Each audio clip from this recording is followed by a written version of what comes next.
This is the Big O Show.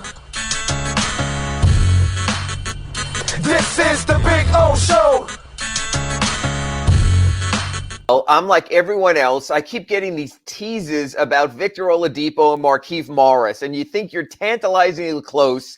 You know, it's almost like when you're dating someone and you realize tonight could be the night, so you splurge for the big restaurant meal, and then you're left with a peck on the cheek at the door, and that's it.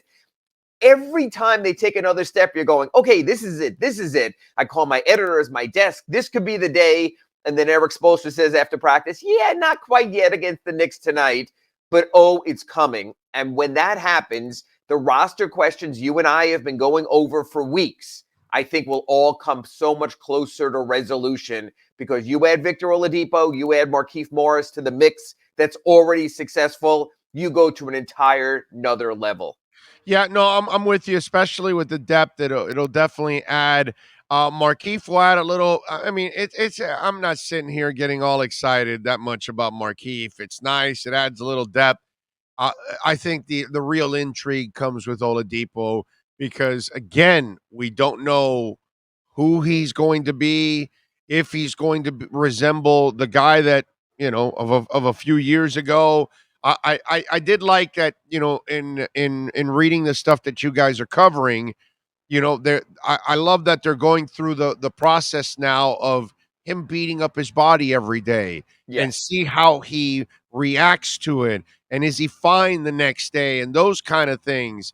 And, what Spo was saying, we're not looking at how he shoots the ball no, we're looking to see how his body responds to the pounding and everything else on a night in and night out basis in practice. And it's interesting, because as much as Eric Spoelstra ruled out Markieff Morris and Victor Oladipo for tonight here in New York, it's a back-to-back. And you have a Spurs, a lesser team tomorrow at FTX Arena.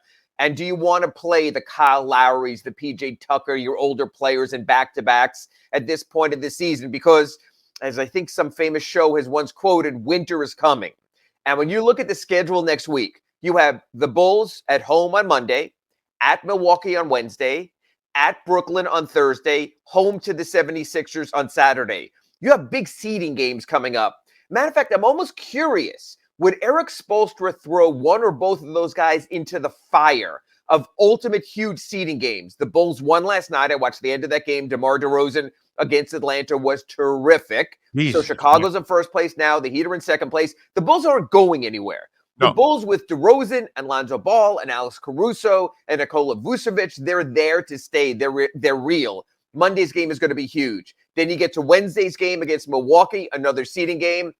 I'm curious if Eric Spoelstra would throw one or two Oladipo or Markieff Morris right directly into the fire. And I'm curious to see how that plays out.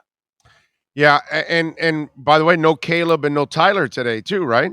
No, they're both back. I don't know if that got misrepresented somewhere, but they're both back. They went through practice yesterday. It's crazy. Usually, and you've seen, I tweet out the Heat injury report, and it's line after line after line. There's two names right now on the injury report. Markieff Morris, conditioning, neck out. Victor Oladipo, knee out, and that's it. And everyone else is back. So Caleb and Tyler are not going to be limited at all today at all? They went through practice yesterday. Now, you always have the old how after a full practice do you come out of it. But we're going to get back into what I really like talking about instead of injuries is the old who plays and who doesn't play and where are they going to find minutes for different players. And again, you look at it tonight. Let's go with the typical starting lineup: Adebayo, Tucker, Robinson, Butler, and Lowry. So if your first three off the bench are going to be Hero, Dedmon, let's for argument's sake say Caleb Martin, we're going to get back into this big O kind of debate show talk with, does Gabe Vincent play? Does Max Strus play? And that's before Oladipo or Markieff Morris. It's really interesting, You and I started this back in August. That's if Duncan sucks shooting, then we will get into should those other guys be playing. And you know what? And Duncan Robinson might move into that sort of Luke Babbitt-esque role where he'll start.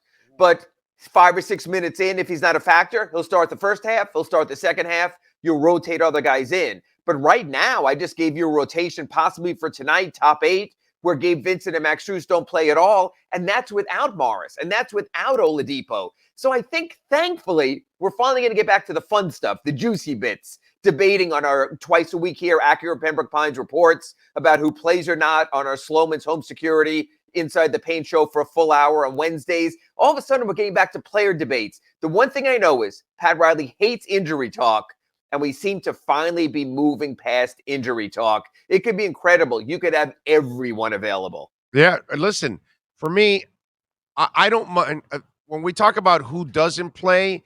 It's not going to bother me if you're winning. I don't care who doesn't end up playing. I love the fact that Spo now can look down at his bench, and if he has an injury, which hopefully he doesn't, or if he has foul trouble or struggling, he's going to have another option there, that's what's changed about this entire equation from this team, that we were like, okay, well, you're going to depend on these vets, and they got to stay together, and they got to stay healthy, and they got to last the entire season in order for you to make it through. Now you don't need that.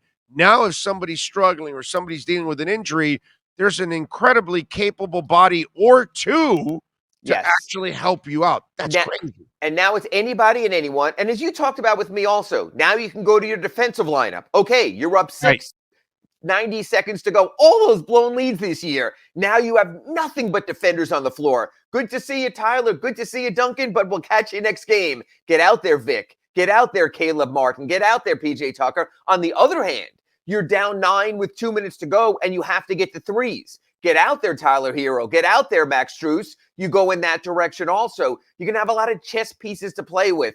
I think the end of the rotation will be matchup-based come the playoffs.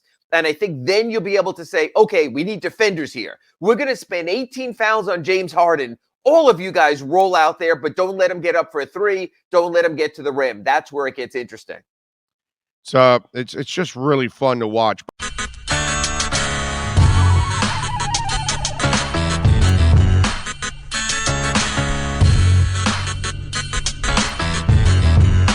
This is the Big O Show.